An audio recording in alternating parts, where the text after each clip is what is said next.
font en déstabilisant certains pays d'Asie centrale. Voilà, on a vu Kyrgyzstan, on a vu la Géorgie aussi. Par le biais de l'islamisme, du terrorisme islamique.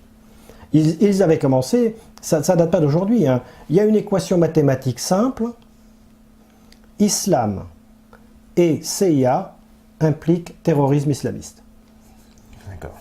Ça a commencé sous Nasser avec les frères musulmans, qui ont été financés par la CIA, l'Algérie, Al-Qaïda, qui a été une créature de la CIA au moment de la guerre. Il faut bien le dire que Hillary Clinton l'avoue elle-même. Hein. Oui, mais c'est de notoriété publique. C'est de notoriété publique, hein, voilà. C'est le cas de Daesh, puisque le général Wesley Clark, c'est le nom que je cherchais tout à l'heure, le général Wesley Clark qui a été secure, qui a tenu le poste de commandant en chef opérationnel à Mons, donc commandant en chef opérationnel des forces de l'OTAN pendant la guerre du Kosovo. Le général Wesley Clark a déclaré sur CNN récemment que Daesh était un enfant de la CIA et du Mossad pour contrer le Hezbollah. Il ne l'a pas dit, mais on peut le déduire en regardant les cartes qui sortent de certains think tanks américains, que c'est également l'instrument de remodelage du Moyen-Orient. Les Américains ont un plan de remodelage de tout le Moyen-Orient, comme ils font d'habitude, un découpage ethnique. Donc on en avait parlé ici même avec Pierre Hillard, qui avait ramené la carte originelle d'une revue de défense américaine qui montrait ce découpage. Voilà. Tout à fait.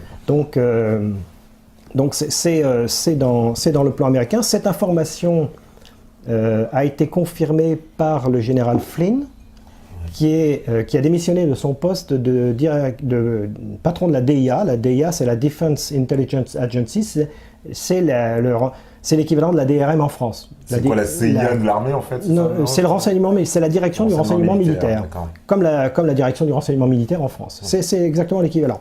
Et le général Flynn a également déclaré que Daesh était une créature des États-Unis. Voilà, donc après on peut se poser la question de la lutte contre Daesh. Voilà. Et dans un système, il y a des éléments centraux, stratégiques, et il y a des éléments périphériques. Un centre d'entraînement, dans le cas de Daesh, c'est un élément périphérique du système. C'est quelque chose qui ne pèse pas grand-chose dans le système. Donc la France est allée bombarder un centre d'entraînement, probablement vide, puisque Daesh est une créature des États-Unis, que la France agit sous l'ordre des États-Unis. On n'allait pas aller tuer des gens qui sont la créature des États-Unis.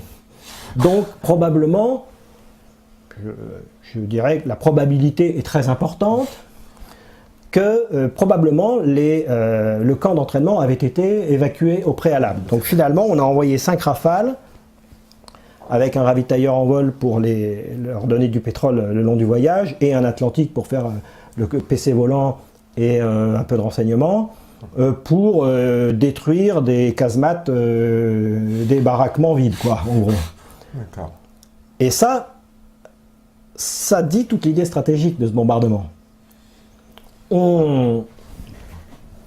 Officiellement, on prend la posture de combattre Daesh, mais dans la réalité, on ne lui fait pas de mal. C'est la posture. L'analyse du choix de cet objectif, finalement, montre la stratégie qu'il y a derrière. Prendre la posture de la lutte contre Daesh, mais surtout ne pas réellement lui faire de mal. C'est ça la position de la France. Donc là, on a décrit la position de la France et des États-Unis et de l'OTAN dans le cadre de la lutte contre Daesh. En parallèle, les Russes et les Syriens, eux, mènent une réelle guerre contre Daesh, qui porte ses fruits. Les Russes ont commencé par attaquer un poste de commandement dans la ville d'Alep. Il faut reprendre la ville d'Alep, donc l'objectif est de reconquérir progressivement le terrain conquis par Daesh. Et donc là, les éléments stratégiques du système, ce sont les postes de commandement et les centres logistiques importants.